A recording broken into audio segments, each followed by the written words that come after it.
President Trump, welcome back to Meet the Press. Thank you very much. Thank you so much for being here to mark your first 100 days in office. It has been an incredibly busy 100 days. You've signed more than 140 executive orders. You've been focused on the border, the economy, foreign policy. What is your biggest goal in the next 100 days? Well, I think we're going to see a lot of results. We've already seen them on the border. We have the best border in the history of our country. It was 99.999, and nobody ever thought that was possible. In fact, Biden, if you remember, said he has to get legislation. And I said, no, you just need a new president. And I guess I was right. We have the best border we've ever had. We're doing great on illegal immigration. We are being hit hard by judges that I think they're trying to take away the power of the presidency. I was elected in a massive landslide and a big vote. We won the swing states. We won the popular vote. We won the district votes by tremendous numbers. We won everything. And one of the primary reasons I was elected was to get people out of our country that were allowed. We have prisoners, we have murderers, we have terrorists in our country, we have people from mental institutions that are seriously insane. They all came in through Biden's open border policy, and I was elected to get them out and to seal the border, but to get them out. And we'll have judges, they're activist judges, they're saying, well, you know, you don't have the right to take out murderers and people that you don't even want to talk about. These are really some really bad criminal people, and they're here illegally. So, you know, they talk about your next question will be due process, but they talk about due process, but do you get due process when you're here illegally?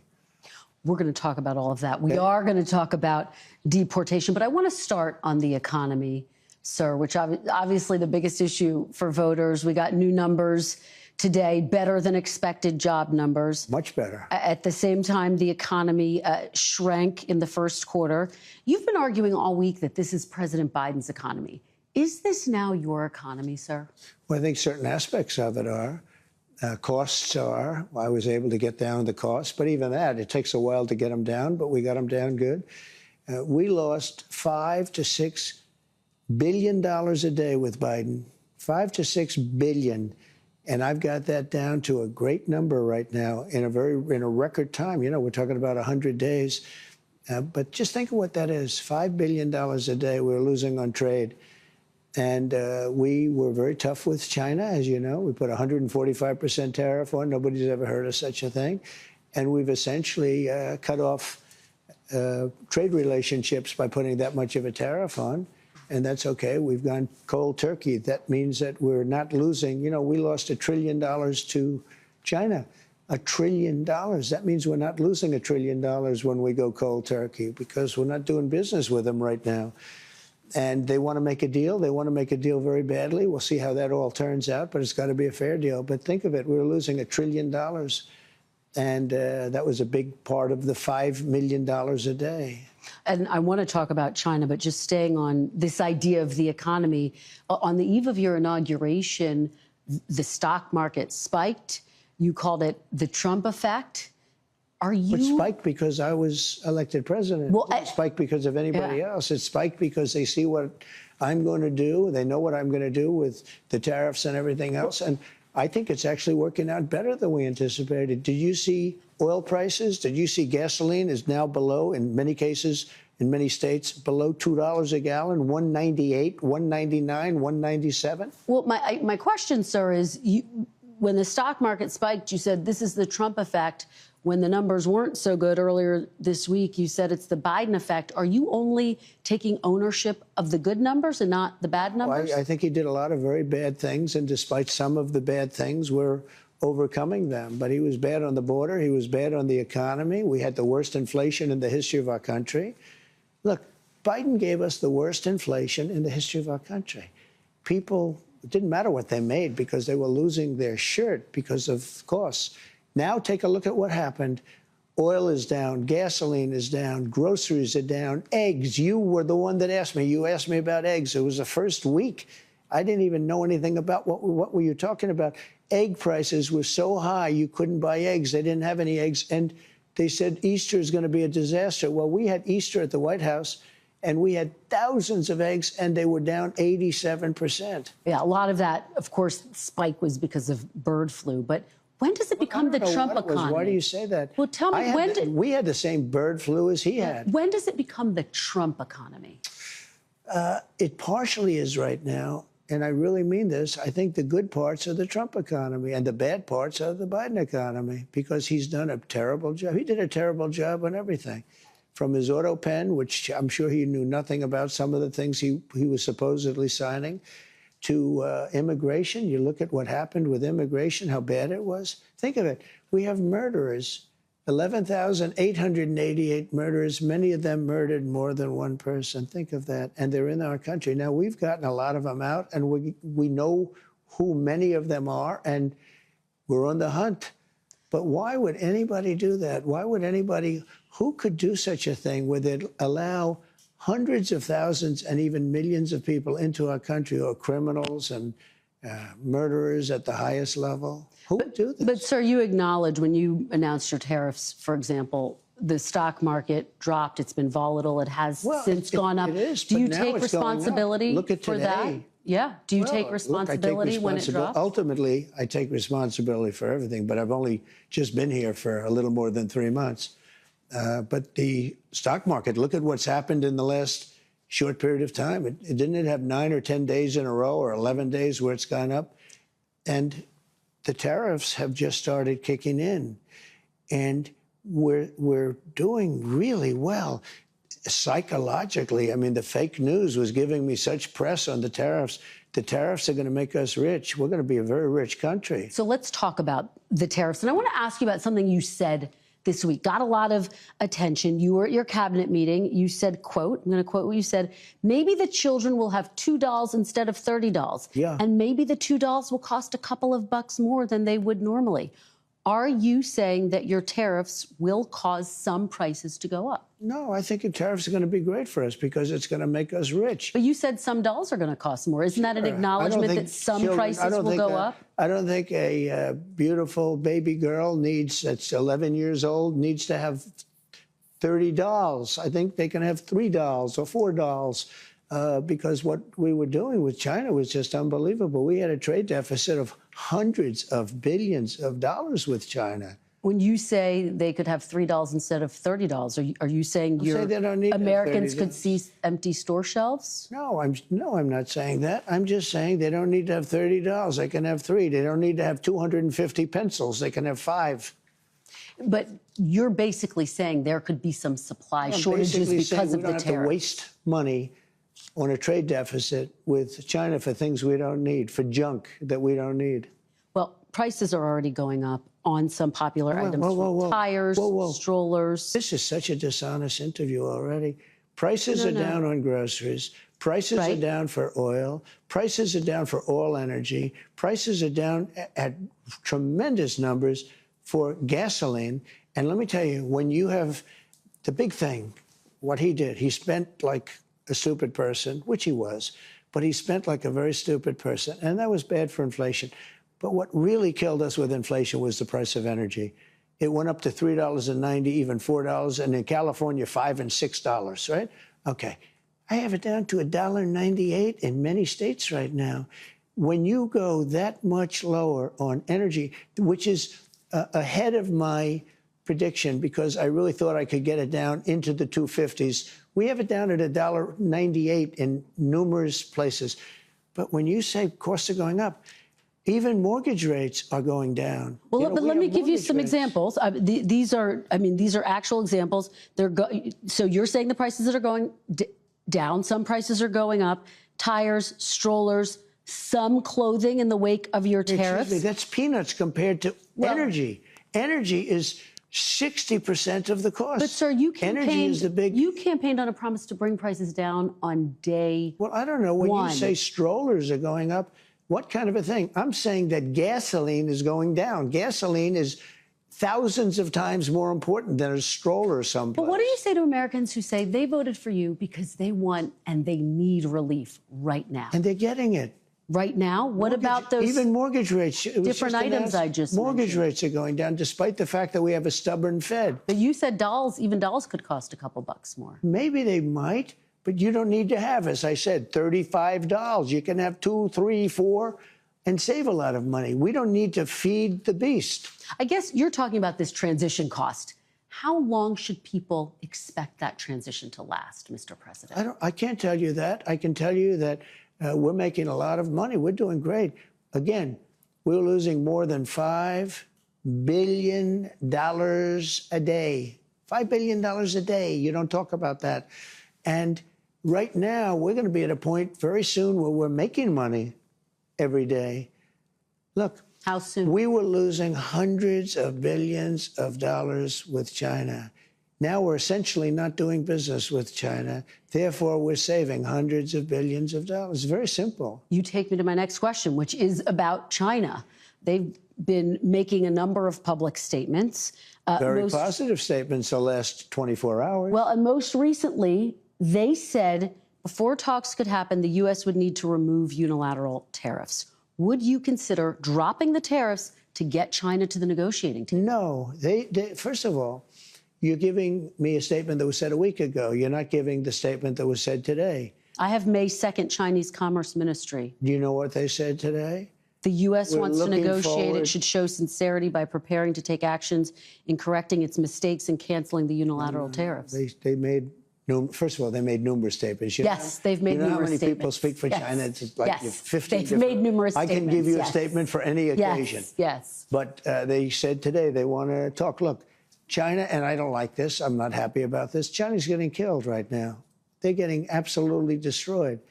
Their factories are closing. Their unemployment is going through the roof. I'm not looking to do that to China. Now, at the same time, I'm not looking to have China make hundreds of billions of dollars and build more ships and more army tanks and more airplanes. So you're not, just to be very clear, you're not dropping the tariffs against China to get them to the negotiating table. Those tariffs are staying on. Why would I do that? Would you lower them? At some point, I'm going to lower them because otherwise you could never do business with them. Yeah. And they want to do business very much. Look, their economy is really doing badly. Their economy is collapsing. So small businesses say they are being hurt by the Chinese tariffs, and some could be forced to shut down. And many businesses are being helped. Are you considering tariff relief for small businesses? Why do you always mention that, you know, you pick up a couple of little businesses? What about the car business? They're going to make a fortune because of the tariffs. Do you know that the union, the head of the union, who was no fan of mine, Sean Fain, I guess his name is, right? He didn't endorse me. The Teamsters did. A lot of people did. A lot of unions did. But he didn't. He couldn't stand me. Now he's saying, wow, what's Trump's done for the automobile? I can't believe it. I assume he's going to probably now say the next thing he can say is, I endorse this guy. He's the greatest I've ever seen. He can't believe it's happened. He said, we've been waiting 40 years for somebody to do what Trump is doing. So why don't you mention the big car industry instead of mentioning somebody that's doing strollers? Well, I'm just asking you about small businesses. Are there any discussions about giving any relief to small businesses? They're not going to need it. Okay. They're going to make so much money. Are these tariffs? If you build your product here. Remember, there are no tariffs if you build your product here. It's very easy. It's very simple. Are these tariffs permanent, Mr. President? Depends on what you're talking about. One of the things that is going to bring and has brought...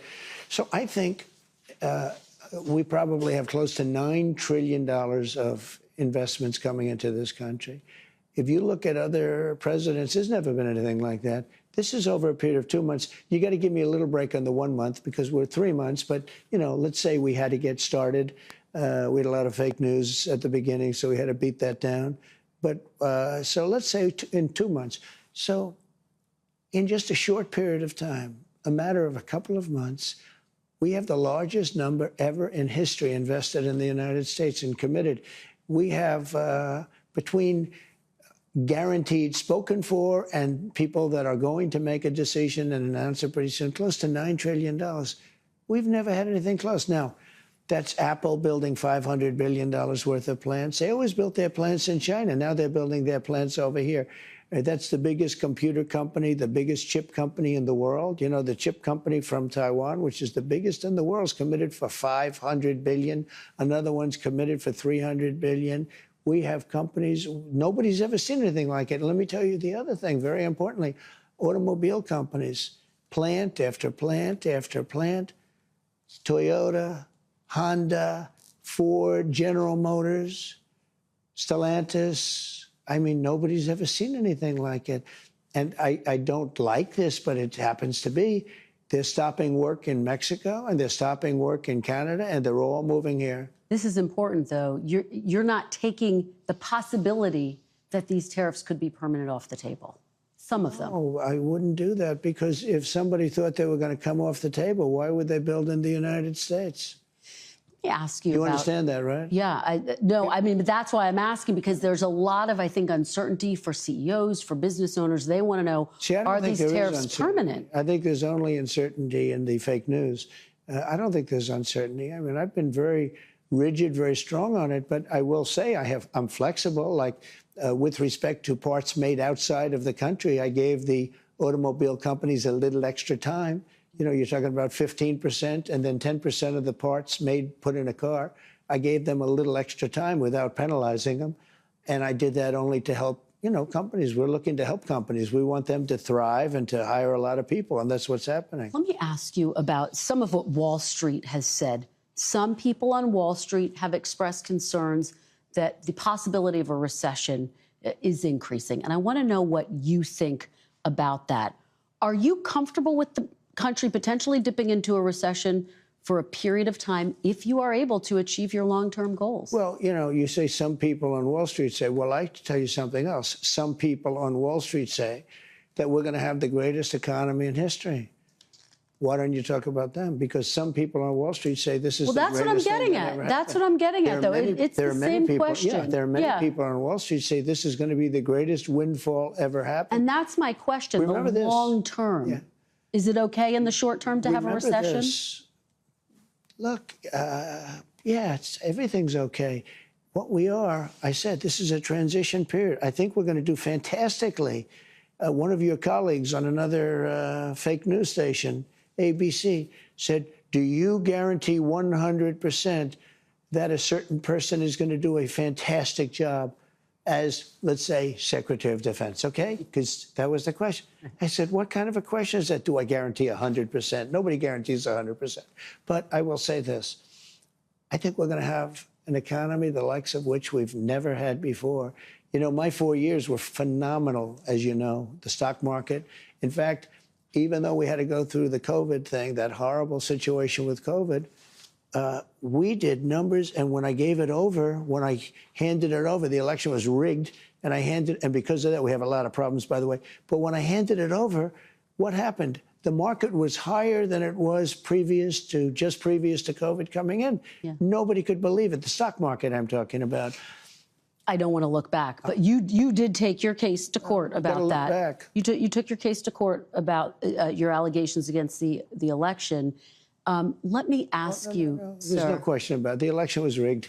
The facts are in, and it's still being litigated. Let's go. You did take your case to court more than 60 times and didn't win those cases. I won a lot of court cases. Just to button that up, though, sir. Just to button that up. What are you talking about? How the election worried are you? Are we talking about the election let's talk about here and now. Let's talk about the here and now. election of 2020? Let's not talk about. Let's talk about here and now. Are you worried about a recession? No. Okay. No. I think we're going to have the greatest economic. I mean, are you worried it could happen? Do you think it could happen? Anything can happen, but I think we're going to have the greatest economy in the history of our country. I think we're going to have the greatest economic boom in history. Let me ask you about this call to Amazon founder Jeff Bezos this week in response to a report that Amazon was going to display tariff costs next to product prices. Are you going to punish CEOs who increase their prices because of tariffs? I think what is a great misnomer is the word tariff in many cases. It's not, to me, I don't view it as a tax. I view it as an incentive for people to come into the United States and build plants, factories, offices, a lot of things. I think it's an incentive, but the thing that's not known is if you look back and see, oftentimes like China or Vietnam or other countries, not just China, because China's an abuser, but there are other abusers. Many of them are friends, the so-called, I say friend and foe, and friend is oftentimes worse than foe. But what people don't understand is, and this is a lot, the country eats the tariff, the company eats the tariff, and it's not passed along at all. Well, some CEOs are saying they're going to have to pass it on. So how do you deal with those CEOs? But the company, how do you deal with those CEOs? China is eating the tariffs right now. What do you say to those CEOs who are saying, we might have to pass this on to the consumer? Well, they say that because maybe it's to their advantage to say it. Will you punish them? No, because you know what? I want them to build plants in the United States. That way they don't have any tariffs. See, tariffs will, and not only will, look at what's happened. In 2 months, we're close to $9 trillion of investment. We've never been anywhere near that. What did you say to Jeff Bezos? He's just a very nice guy. We have a relationship. I asked him about it. He said, well, I don't want to do that. And he took it off immediately. So he changed course. And will you take that same tactic with other CEOs if you I'll feel always like... call people if I disagree with them. If I think that somebody's doing something that's incorrect, wrong, or maybe hurtful to the country, I'll call, absolutely. Wouldn't you want me to call? Biden wouldn't call because he didn't know what was happening, but I do. Takes me to my next question. Today's strong jobs report likely means, not clear, but likely means the Fed is less likely to lower interest rates. Well, he should lower them, and at some point he will. He'd rather not because he's not a fan of mine. He just doesn't like me because I think he's a total stiff. And, it's just one of those things. He should lower them. And I wish the people that are on that board would get him to lower because we are at a perfect time. It's already late, but he should lower interest rates. Do you rule out removing Fed Chair Jerome Powell? I'm not, I get to change him very quickly anyway. It's in a very short period of time. In 2026. You're not going to remove, you don't have plans to remove him before 2026 when his time's up? That was a total, why would I do that? I get to replace the person in another short period of time. Okay. This week, you reshuffled your national security team. Yeah. You moved National Security Advisor Mike Waltz to UN ambassador. Just to remind our viewers, Waltz, of course, started that unsecured text chain where sensitive information was shared. Mr. President, was that move a punishment? No, I just think he'll do a nice job in the new position. Marco's doing an outstanding job. No, Marco won't keep, Marco's very busy doing other things, so he's not going to keep it long term. We're going to put somebody else in. But I think Mike, who's, as you know, he's a fine guy, and I think he'll do a very good job. Knows the countries, knows leadership. And I think he'll do a very good job at the United Nations. And in the meantime, Marco's really doing something special. And it's going to work out very well. We're hearing some potential names. Stephen Miller's name, one of your longtime, most loyal aides. His name has been talked about as a potential national security advisor. Is he someone you're looking at? Well, I'd love to have Stephen there, but that would be a downgrade. Stephen is much higher in the totem pole than that, in my opinion. Can you tell us who the front runner is right now? I have a lot of people that want it. I will tell you, I have everybody calling. Everybody wants to be a part of this administration. So at some point, we'll, probably do that. There's a theory, Henry Kissinger did both. There's a theory that you don't need two people, but I think I have some really great people that could do a good job. So Secretary Rubio could continue to have both jobs indefinitely? He could, yeah, he could. But I think he even would like to probably see, because it is a little bit different. But in the meantime, he'll handle it. And I think Mike, if that goes forward, he still has to get approved. But I think Mike will do a very good job at the United Nations. Defense Secretary Pete Hegseth, obviously also on that unsecured text chain. He was sharing sensitive information. Are you looking for a new Secretary of Defense, Mr. No, President? not even a little bit. No. Pete's going to be great. His job is safe right now? We're doing a fantastic job against the Houthis, who like blowing ships up and watching them sink in the ocean. We're hitting them very hard. No, he's doing a very good job. His job is safe right now? Totally safe. Okay. Let's talk about the border. Okay. Let's talk about deportations. Border crossings are at their lowest level ever recorded. Is the border... Is that good? Is the border now secure? Yeah, it's really secure. It's absolutely isn't that good? secure. When you say that, doesn't that just sound good?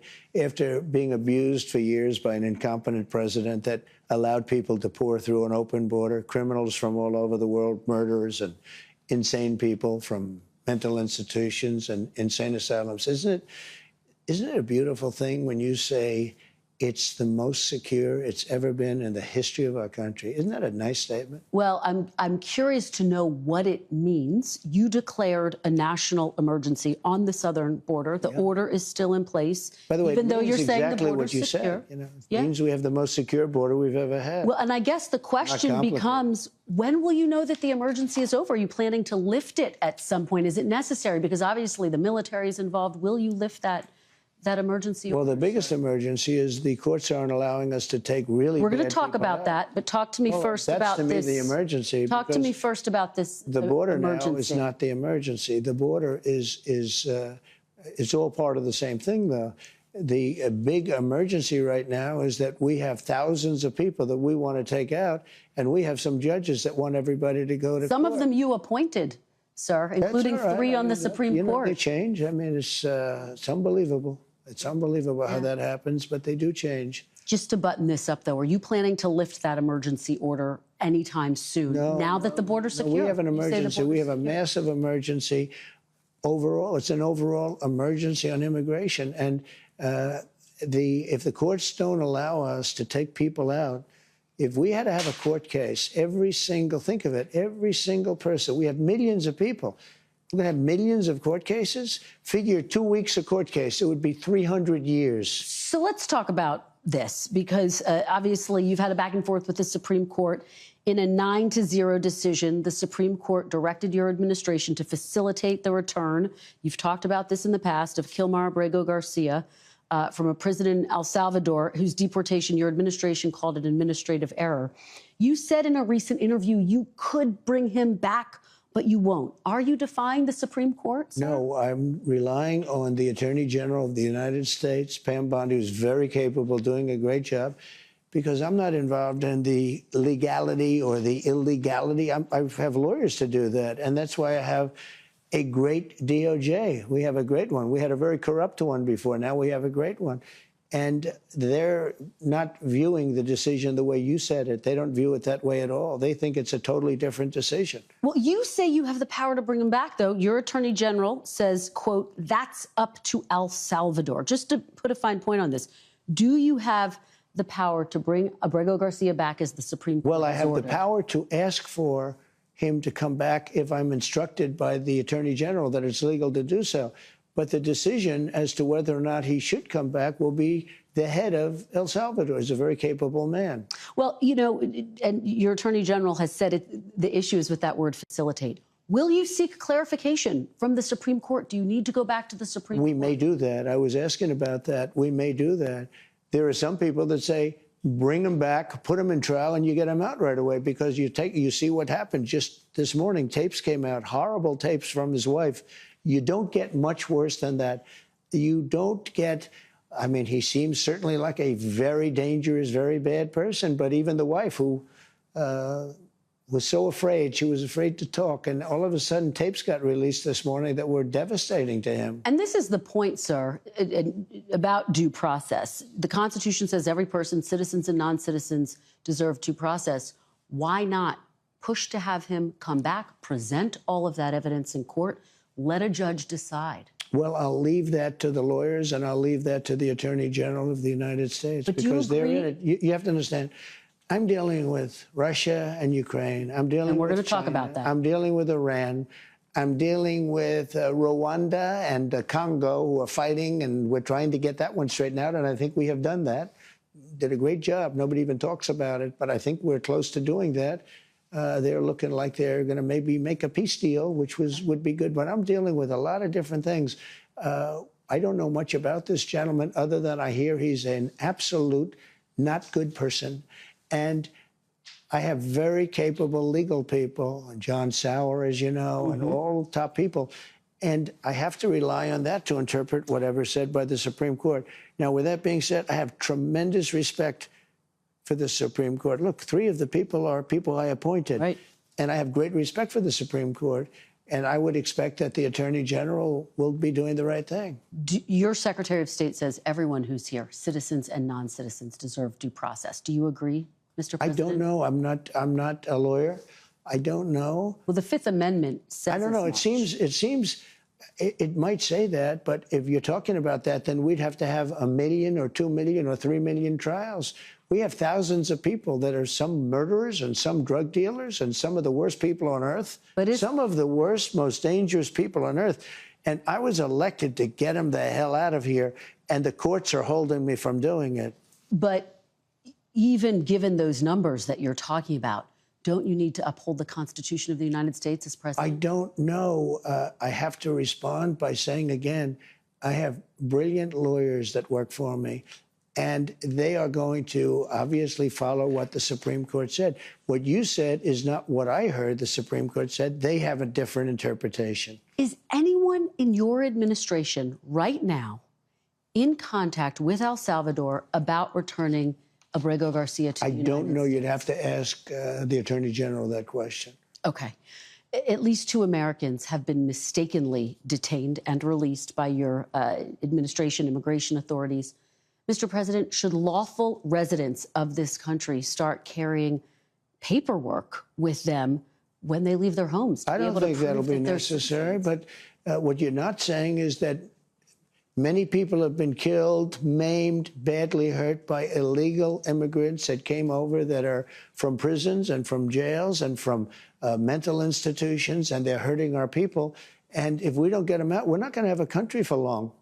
We need honest, we need honest media, and we need walls. We need to have borders. And by the way, I built a lot of walls, and if we didn't do that, we wouldn't be able to have those. You know, we would not be able to have the kind of numbers if I wasn't successful in building hundreds of miles of wall. Very quickly, sir, the last time you and I spoke in December, you said that you would consider working on getting Dreamers legal status. Dreamers, of course, those who were brought here illegally as children. Where do those efforts stand? Is that a priority for you? Well, it's not a priority for the Democrats because every time we talk about it, they don't want to talk about it because I guess they like it as a political issue, but they're not good at political issues because they still want to have men playing women's sports. Well, Republicans do control Congress right now, Mr. President. But the Democrats don't. Are you going to make Dreamers a priority? Well, you'd need for that, you would need to have support from Democrats, and we have no support from the Democrats. Have you had any discussions about Dreamers? Yeah, we've had discussions. We would do something. I'd love to put in beautiful immigration for everybody.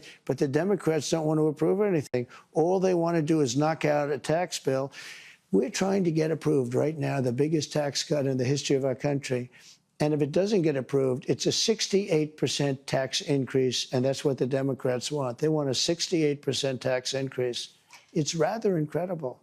And I do want to talk to you about your legislation, but let's talk about DOJ very quickly.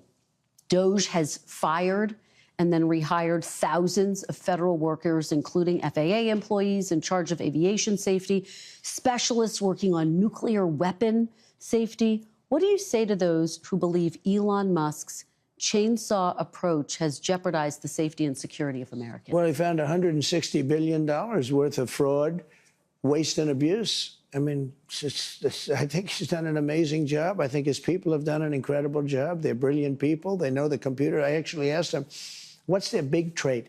He said they're unbelievable at computers. In other words, you can't fake them out because these people are, in many cases, crooks. But it was fraud, waste, and abuse. They found your question should be asked a different way. Were certain things found? Yes. How much? $160 billion. Think of what $160 billion is. He found $160. He said he'd find $2 trillion. Well, we're not finished yet. We're not finished yet. Do you think the work continues even though he's leaving? He said sure. He's leaving behind some very brilliant people. They were on television last night. They're super high IQ people. I like high IQ people. The Democrats don't have many of them. Let me ask you about some news that broke. You are threatening to rescind Harvard's tax-exempt status. Yeah. And yet directing the IRS to investigate and rescind a university's tax-exempt status is contrary to what's in the federal law. The law says you can't do this. Do you think you're following the law? Well, I tell you, I'm going to just follow what the lawyers say. They say that we're allowed to do that, and I'm all for it. But everything I say is subject to the laws being 100% adhered to. Are you willing to take this to court if it becomes a court fight? You're going to take it that far? We've won a lot of cases. All right, let's talk about some of the other actions you've taken over the past 100 days. Last month, you directed your Attorney General, Pam Bondi, to review 2 people who you perceived to be your political adversaries. And yet you told me in December that you would not direct the Justice Department to investigate your political foes. What changed? Well, no, I just look at people, and I'm not directing anybody. They looked at these 2 people. They might have known it, or they might have heard it from 2 years ago. One person said, he knew me so well. He was, I think, on CNN or MSDNC, but they're both failing networks. You're happy to know, even though one of them, I guess, is related to you in one form or another, although they're trying to cut him loose as fast as possible. But it was well known that this one person, it was almost like he was my brother. I don't even know who he is. Maybe he was there. Maybe he was in the Oval Office a few times as a surrogate for, you know, somebody in some form of government, along with 25 other people that sat in the back of the room or stood in the back of a room. I have no idea who this guy is. And he's out there. And then he did a book called Anonymous. I think that's really subversion. I think it's spying. It's something really bad. But you passed an executive order calling for your Attorney General to investigate that. For a long time. And the other one said that the election was so wonderful. It was such a, well, it turned out it wasn't a wonderful election. It was a corrupt election. Well, let me ask it this way, sir, because when we talked in December, I asked you, what is your message to people who didn't vote for you? Let me remind you of what you said. You said, I love you, and we're going to all work together. How does pursuing your political foes help to unify the country? Did I really say I love you? You really did. That's a direct quote. Yeah, I'm sure you're right, but I'd like to see. I promise I'll show it to you. I'll show you the tape. Look. How does that help to unify the country? I want to treat people fairly, whether they voted for me or not. I want to have a unified country. It's very hard because the media is so fake, including, like, even the way you ask questions. Every question is asked in a negative vein. There's a toy company that took a toddler's, whatever, but you don't talk about the fact that gasoline is down at numbers that nobody believes possible. You know why they're down, by the way? Drill, baby, drill. We're drilling like crazy right now. We try to make sure every question is fair, Mr. President. Look, every question you ask says a very negative slant. No, but look, I'm just curious. I'm fine for responding to you. I don't think you're very difficult at all to respond to be honest with you. But you know what?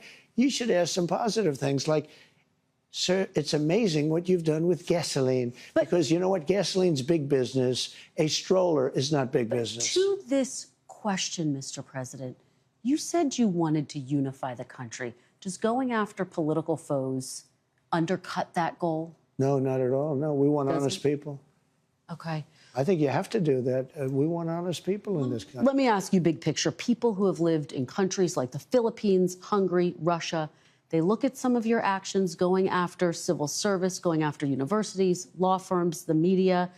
They say it's out of an authoritarian playbook. What do you say to those who believe you are taking the country down an authoritarian path? Well, there you go again. Why don't you ask it a different way?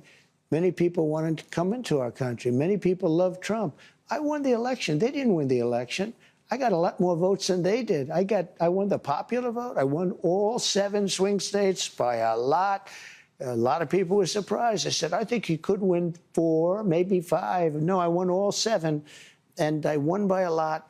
And I won, actually, I think there was a lot of hanky-panky going on, but it was too big to rig. That's the good news. It's too big to rig. But let me just say, so when you make these statements about, people say this, people, well, you know, they had their chance at the election and they lost big. So you should ask the question differently. You should say, what about the people that want to be in this country? What about the people that love this country? But what do you say? I'm asking it on behalf of those people, to give you a chance to respond to them. What do you say to those people, sir? Those people are going to be very happy. They're going to have to see some results. And I think we had a great 100 days. There are a lot of people that say it was unprecedented.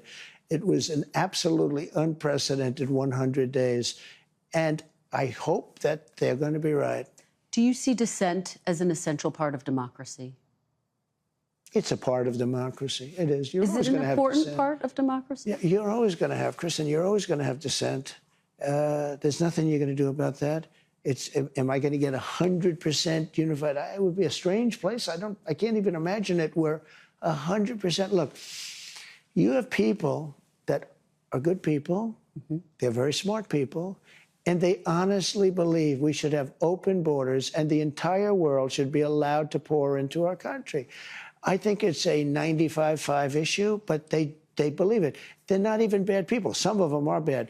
You have people that honestly believe that men should be allowed to play in women's sports. Some of these people, I don't know any. I haven't been able to find any, but they exist. They say it's an 80-20 issue. I don't believe that. I think it's a 97-3 issue. Do you think people should have the right to criticize you without fear of reprisal? Absolutely, yeah, I do. That I do. And how do you square that? And I think that happens. How do you square that with the fact that you have passed these executive orders asking the Attorney General to look into some of the people who've criticized you, who've been harshest against you? I have been investigated more than any person in the history of the United States of America. I've been investigated more than the late, great, as I say at my rallies, Alphonse Capone. Alphonse Capone was a nasty man. He was the highest level gangster. And I have been investigated more than Al Capone, more than anybody. These people are evil people, and I won. And I'll tell you what, all I want to happen is for the Department of Justice and the FBI. Pam is great and Cash is great. I think they're two great people, but they're their own people. They want to do a fantastic job.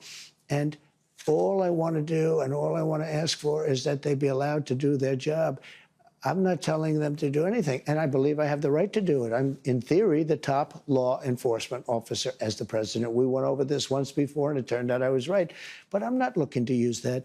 We have two great people, and we have many, many incredible people under them, and I just want them to do their job and do it well. Let me ask you about something I don't think you've been asked much about, which is you've branded your own cryptocurrency. The coin's values actually surged recently after you announced that top holders would be invited to have dinner. I don't even know that. What did it surge to? What did it surge to? Yeah, what's it worth? You might as well tell me, because I have no idea. Well, it surged. It surged. I will find it. Hold on one second. 5.2 or 58%. So 58%. To what number? That's not bad. 14.32. What? Billion? No, dollars per cryptocurrency. $billion? No. What's the number? I mean, what is the amount? The meme coin's value hit a peak of 75.35 on January 19th. Yeah, but that doesn't mean anything. And that's before your inauguration, and then it surged. Look, I'm in favor of crypto. Let me just ask you, what do you say to those who argue that when they hear that, they worry you're profiting from the presidency? I'm not profiting from anything. All I'm doing is, I started this long before the election. I want crypto. I think crypto is important because if we don't do it, China's going to. Mm-hmm. And it's new. Mm-hmm. It's very popular. Mm-hmm. It's very hot. If you look at the market, when the market went down, that stayed much stronger than other aspects of the market. But I want crypto because a lot of people, millions of people want it. I don't know if you know that Biden went after it violently, and then before the election, he changed his tune entirely. His head of the SEC, everybody changed their tune. You know why? Because there were hundreds of millions of people that are participating in crypto, and they wanted to get their votes. So you're not profiting off of the cryptocurrency business I haven't even looked. Has your family? I'll tell you what, look, if I own stock in something and I do a good job and the stock market goes up, I guess I'm profiting. But who really profits is somebody like Nancy Pelosi, who uses inside information. She worked for $175,000 a year, and that's at the high end, and she's worth $150, $200 million. Okay? You ought to look at Nancy Pelosi, and you ought to look at some of these politicians that are stone-cold crooks. I was very wealthy when I came in.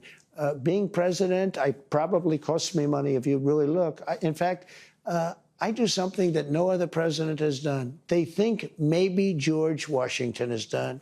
I contribute my entire salary to the government, back to the government. So will you contribute anything you earn from crypto back to the government, if that happens? I never thought of that. I mean, should I contribute all of my real estate that I've owned for many years if it goes up a little bit because I'm president and doing a good job? I don't think so. Okay. But I've done something that surprisingly, they say nobody else has done, no other president has done. I've given, and it's a substantial salary. It's like $500,000 a year or $550,000 a year, 4 years, a couple of $1 million. I gave it to the government last time. I never got a story saying I gave it. Nobody cared if I gave it. I guarantee if I didn't give it, there'd be a big story. But no other president, they say, with the possible exception of George Washington, and they have been able to find those records. And we've had wealthy presidents before, but no other president has contributed the salary. And they told me before this that you will probably be asking me whether or not I'm going to contribute my salary again, but you haven't asked that. Are you going to? Yes. You are? Okay. Yes, I am. Okay. Well, I appreciate we just made news there. Let's talk about foreign policy, sir. Okay. You just signed a minerals deal with Ukraine. It's a sign, it seems, that the United States is invested in Ukraine's future. The Secretary of State told me this is a very critical week. Are you any closer to reaching a peace agreement between Ukraine and Russia? I hope so. How would you characterize I do believe we're closer with one party and maybe not as close with the other, but we'll have to see. I'd like to not say which one we're closer to, but we did do a deal for the American people that was good. We were able to get rare earth. You know, the Europeans are getting paid back. They have a loan. We didn't. Biden just gave them $350 billion. He has no idea where the money is, what happened. And at least we'll, in one form or another, get our, I don't feel so foolish. And remember this is Biden's war. This was a war that was never going to happen if I were president. This is a horrible, horrible war. And I get to see shots of soldiers through, satellite that are just so terrible. 5,000 soldiers are being, look, 5,000 soldiers a week on average are dying. They're not American soldiers, but I want to solve the problem. They're Russian soldiers and they're Ukrainian soldiers. And if I can save 5,000 souls, I just love doing it. How long do you give both countries before you're going to walk away? Well, there'll be a time when I will say, okay, keep going, keep being stupid. When does keep that fighting. come? Are you close to it? Sometimes I get close to it and then positive things happen, okay? So I hope it gets done. Your close ally, Senator Lindsey Graham, has a sanctions bill against Russia. If you get to that point, Mr. President, where you're prepared to walk away, will you sign that sanctions bill? Well, it depends on whether or not Russia is behaving toward coming to a peace. We want a peace deal. We want Russia and Ukraine to agree to a deal. We think we're fairly close, and we're going to save a lot of people from being killed. We save a lot of money, too, because we're spending money like, Europe is spending a third of the money that we're spending. And it's more important for Europe than it is for us. Biden had no control. He just sent money over there willy-nilly. Nobody had any idea what was happening, why they were doing it, why they were sending it. And it was massive amounts of money. So you think you're close to a deal? What will Russia have to give up? Because Ukraine, there's been discussions they will have to give up some of the land. Russia will have to give up all of Ukraine. Because that's what they want. All of Ukraine, meaning they wouldn't keep any of the land that they've claimed? Russia would have to give up all of Ukraine, because what Russia wants is all of Ukraine. And if I didn't get involved, they would be fighting right now for all of Ukraine. Russia doesn't want the strip that they have now. Russia wants all of Ukraine. And if it weren't me, they would keep going. Do you know that the European Union leaders have asked me to call Putin so many times because he doesn't return their phone call? You posted on social media he might be tapping you along. Might be. Did you misread him? But you might be tapping me along, too, when you tell me how nice an interview this is going to be. So, I'm used to being tapped along. Did you in any way misread Vladimir Putin? Did I what? Misread him, now that you're saying that. Well, I'll tell you about that in a month from now or 2 weeks from now. I have no idea. I can tell you this. His ambition was stopped to a large extent when he saw that it was me that was now leading the charge, because he wasn't dealing with anybody in Europe. He wasn't calling him back. Do you know that I asked him, I said, did Biden ever call you in 3 years? Did Biden ever call? He said he never called. Do you know Biden didn't call him one time? And all these thousands of soldiers, hundreds, millions of soldiers are dying. And people, not only soldiers, there are people dying in the cities and the towns, and the whole heritage of that country is being blown apart. I mean, the country's heritage is being blown apart. You know the steeples, those beautiful spires that you see, you know, the most beautiful in the world? Yeah.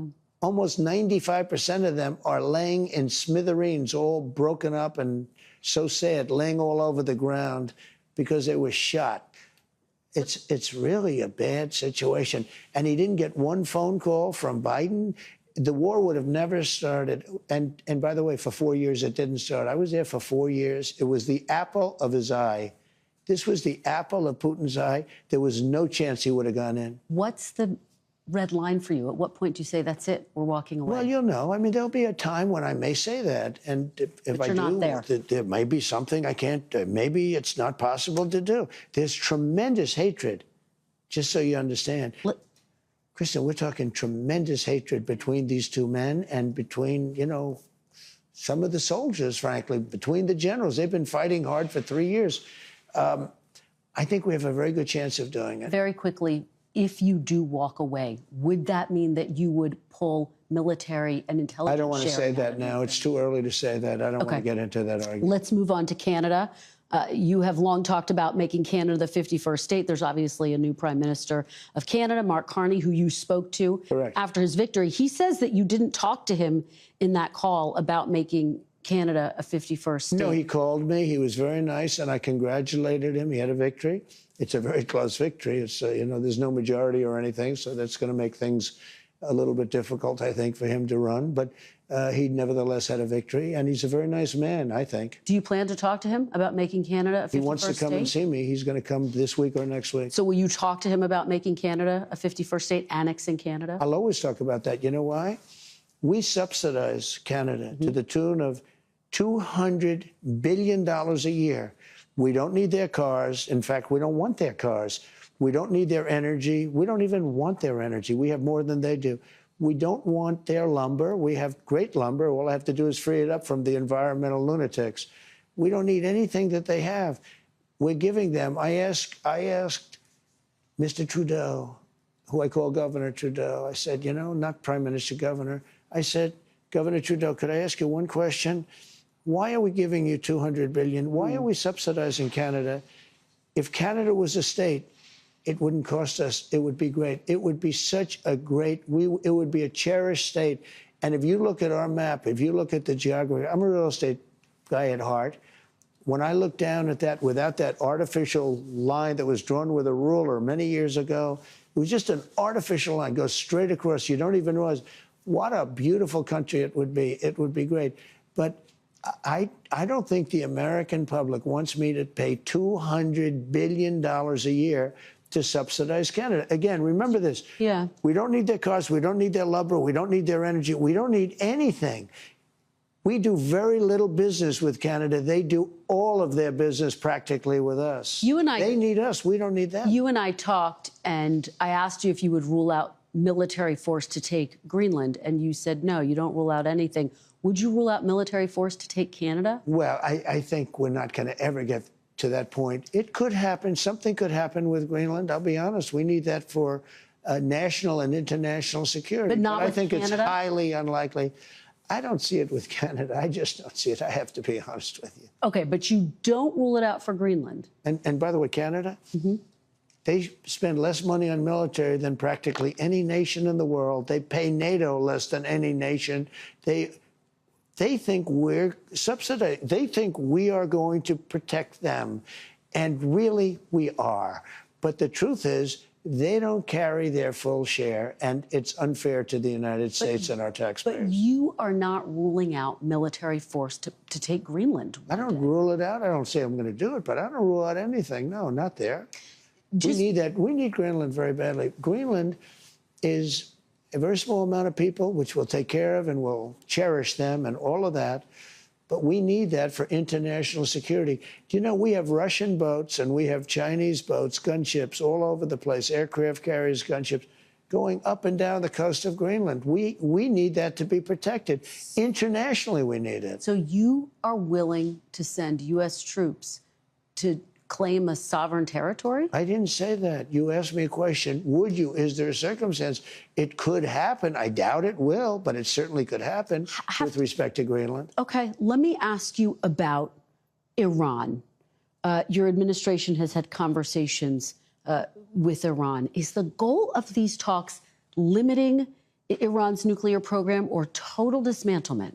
Total dismantlement. That's all you'll accept? That's all I'd accept. Okay. Now, there's a new theory going out there that Iran would be allowed to have civilian, meaning to make electricity. But I say, you know, they have so much oil, what do they need it for? But, you know, I've seen it with other states where they're looking to do something and they have a lot of oil. Iran has tremendous energy. You know, I put sanctions, if you know that. I put pretty strong sanctions on 2 days ago on the oil. The sad part is that if Biden didn't get involved, if we had a competent president, you would have never had the attack on Israel. October 7th would have never taken place. Hamas would have had no money because Iran was broke.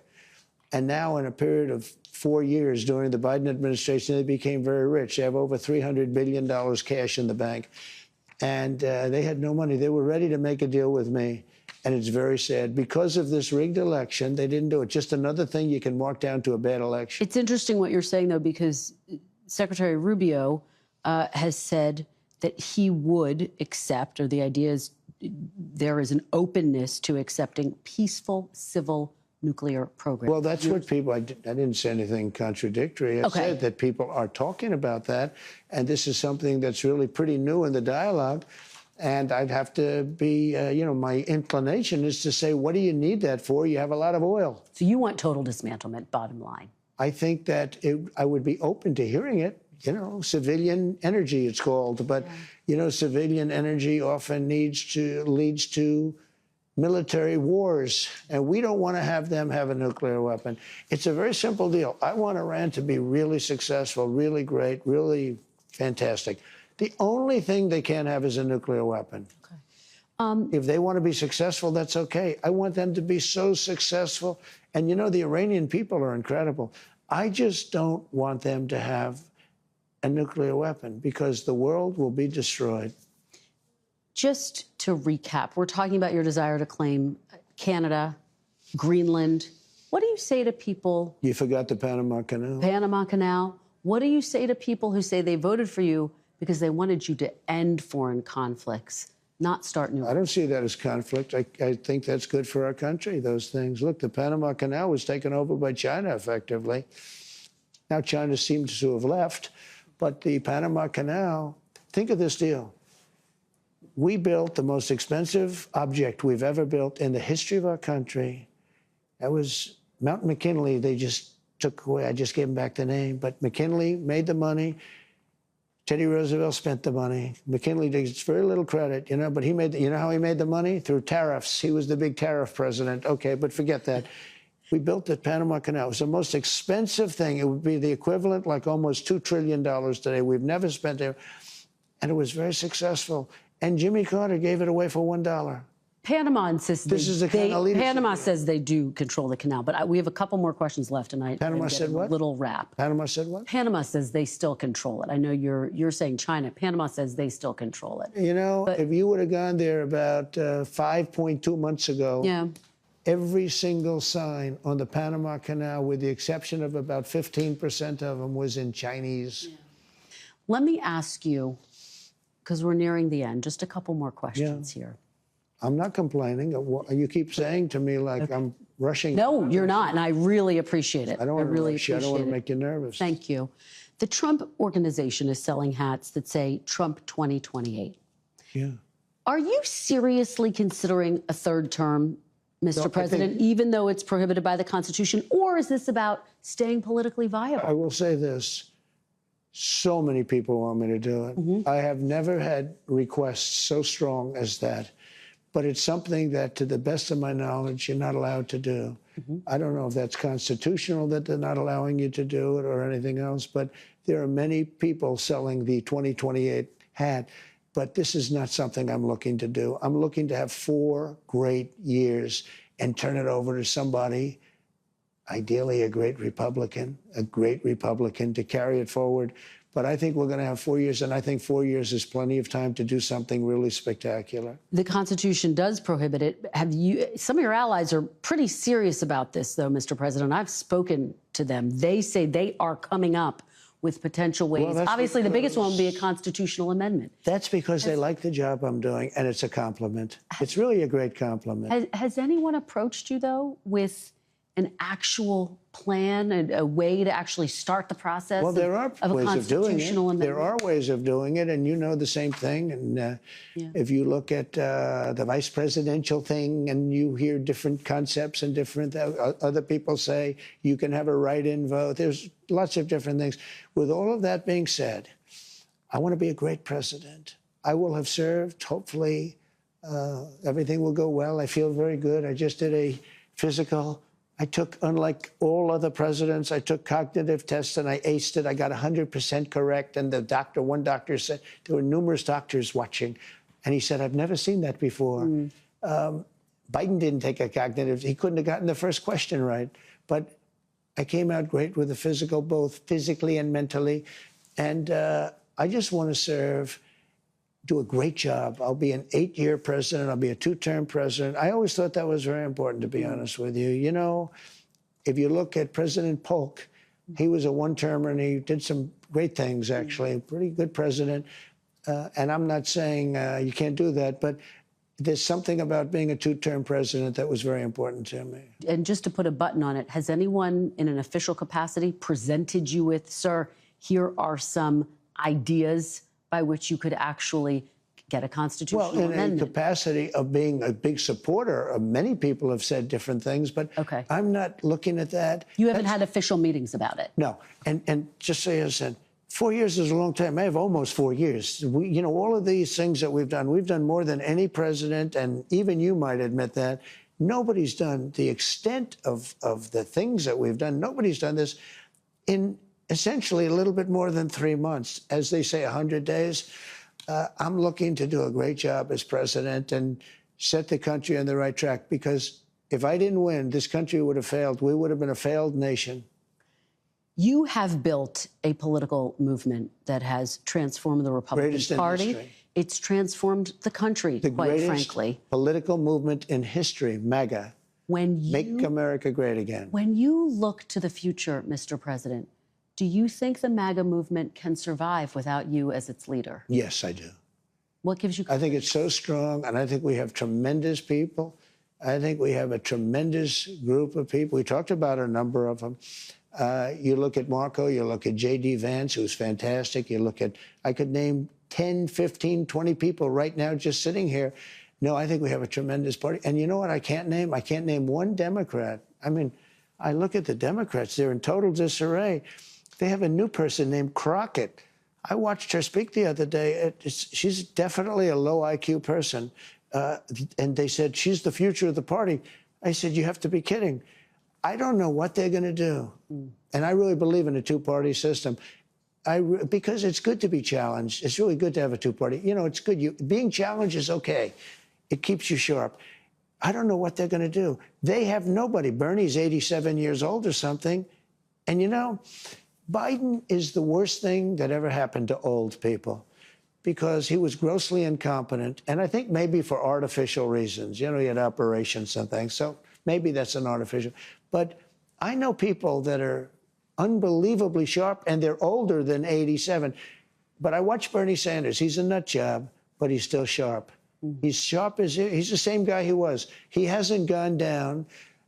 But Biden is really, he's the worst thing to happen to old people. I know that you are only 100 days in, but as we sit here today, who do you see as your successor, Mr. President? Well, it's far too early to say that, but you know, I do have a vice president, and typically it would be, and JD's doing a fantastic job.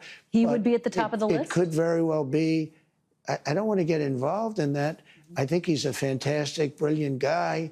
Marco is great. There's a lot of them that are great. I also see tremendous unity. But certainly you would say that somebody's the VP. If that person is outstanding, I guess that person would have an advantage. But I think the other people would all stay in unbelievably high positions. But, you know, it could be that he'd be challenged by somebody. We have a lot of good people in this party. Thanks for watching. Stay updated about breaking news and top stories on the NBC News app or follow us on social media.